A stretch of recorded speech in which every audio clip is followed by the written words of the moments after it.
Hello, everyone.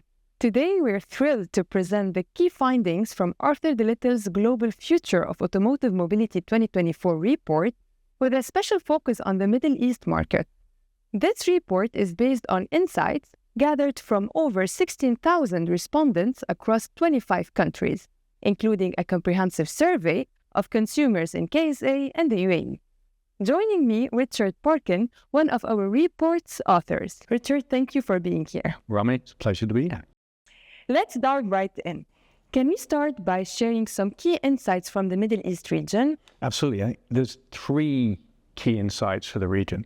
The first one is the region is the most open of any region in the world to digital car sales. Mm-hmm. But at the same time, it's the region where people visit car dealerships the most. It's this wonderful mix between digital and physical. The second one is, while the rest of the world has become more and more skeptical about autonomous drive, self-driving cars, in the Middle East, there is increasing openness, so really bucking the trend. Mm-hmm. The third one, and this is in the transition to electric powertrain, here China is in the lead, followed by Europe, but the Middle East really is a fast follower. So you're seeing something like 35-40% of Middle East customers who are planning for their next vehicle to be an alternative powertrain vehicle, an electric or a hybrid vehicle. Mm-hmm. Okay. Can we elaborate more on the trends of the UAE market?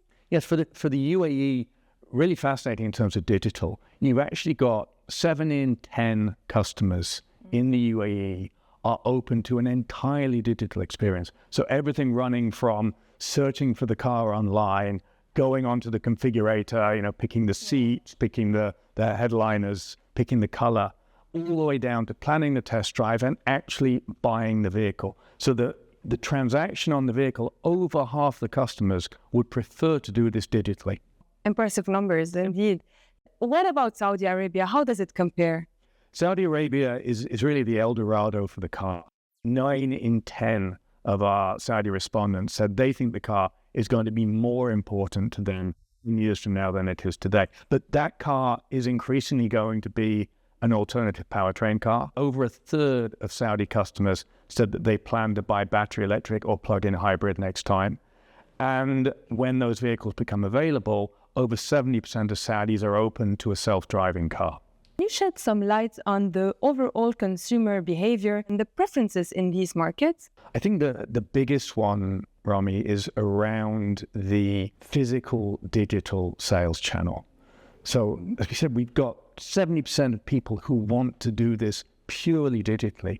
So the challenge for importers, the challenge for distributors is then how do you actually set up the customer experience to serve those people who want to do this digitally, while at the same time allowing people to jump off and go to certain truth points, if you like, whether it be the test drive, whether it be because they like to haggle, they actually want to go in and bargain, and they want to have that personalized experience with the salesperson. So how do you give them the possibility to move between the two in a seamless manner whenever they want to?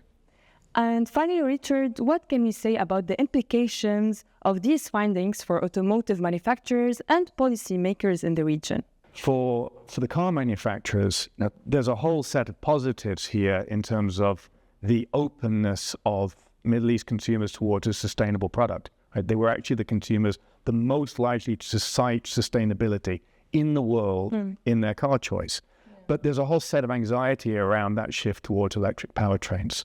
So the challenge for manufacturers is how to reduce that anxiety and aid that transition. For policymakers, it's then a question of much of that anxiety is around the range of the vehicle. So how do they put in place the infrastructure which allows people to charge at home, but also allows them to charge when they're on the go? Richard, thank you for these valuable insights.